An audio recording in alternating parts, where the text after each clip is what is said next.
lot of people are concerned about the future. You know, many people say this crisis is over, happy days are here again and all this. Yet, how many people think that we're going back to normal, that things will be fine again? How many think that things could get much worse for many people? How many people think there could be a major disaster up ahead? Yeah. So the question here is this, you know, is how do you prepare for it and all this? So we'll lead it to the angel of death, Mike Maloney here. As far as, you know, because gold and silver are kind of indicative of the concerns in the marketplace, you know, the distrust of fiat money, you know, printed money. But that's why gold and silver is kind of the canary in the mine, but they're also the bellwether of the emotions, right? Absolutely. And, you know, I'm preparing by getting fully diversified. I buy both gold and silver.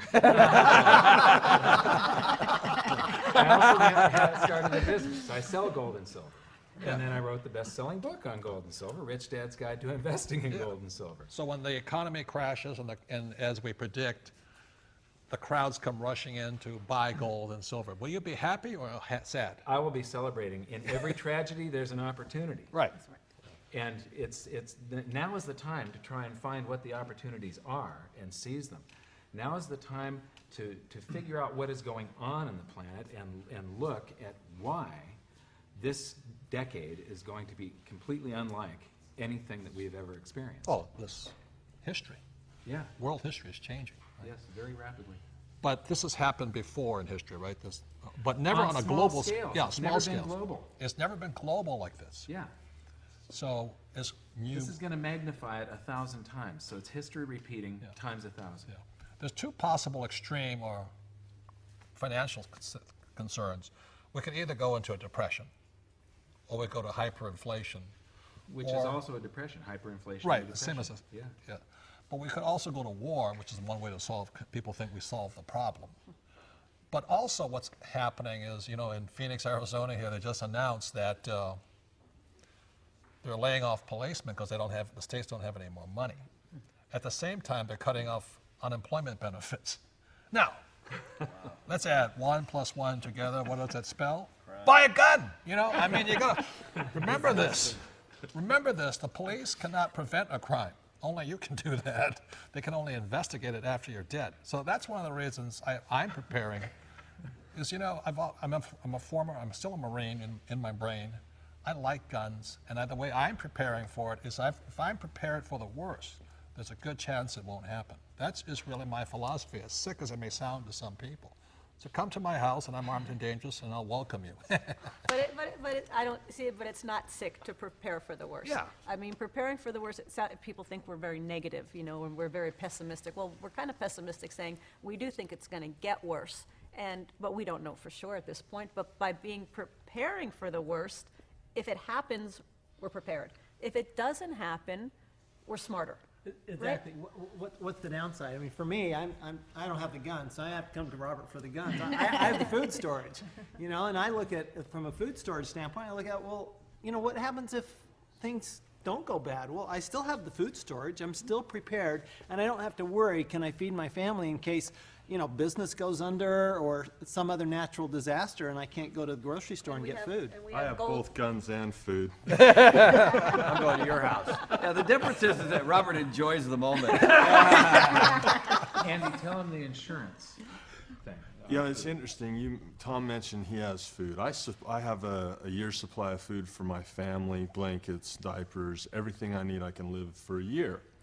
And some people will, you know, kind of poo-poo that and say, well, isn't that a big waste of food? And we rotate as best we can. But I'll tell you another thing is it's kind of like buying insurance. If you bought home insurance and your home didn't burn to the ground, would you be disappointed? Well, I'm not going to buy insurance because I'll never use it. Well, no, it's like insurance. We hope we never have to use it. I hope I don't have to use it. But you and I have talked about that a lot, Mike. Yeah. I now have a stock of food also, and, you know, I don't like guns, but I now own a shotgun and a 9mm, and I hope you practice how to use that. Yes, I do. Nobody should own a gun without learning how to shoot. Yes. I think in today's market you have to take a defensive strategy and not know what's going to happen. You know, the New Orleans Saints won the Super Bowl, and they won it by defense. And that's how you have to do it in today's market. You know, credit is tightening throughout the world. It's not just in the U.S. Now China's tightening. Credit card reform is not just in the U.S. and now it's happening in Europe. Then it's happening in South America. So those are things that we have to be prepared for. With the credit tightening around the world, that means it's going to take a long period of time for us to come out of the recession, and maybe we're in a depression. Right. Kim and I personally we have food, we have water, we have guns, We have gold and silver. and cash, because we don't know which way it's going to go. The point here is this, you know, a few years ago, the whole credit card system nearly shut down. And when that shuts down, the credit card system shuts down, the world shuts down. You know, forget about oil, forget about gasoline, credit cards stop, you're going to see a run for the supermarkets, and the supermarkets have less than 3 days supply.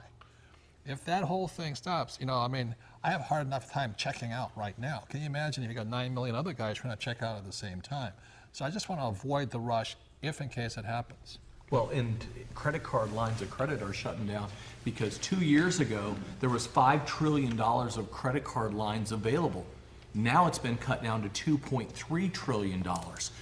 As the banks continue to struggle, the banks continue to tighten the lending. Where do they go? They go in the big area of unsecured debt, and they're going to continue to tighten down the credit cards.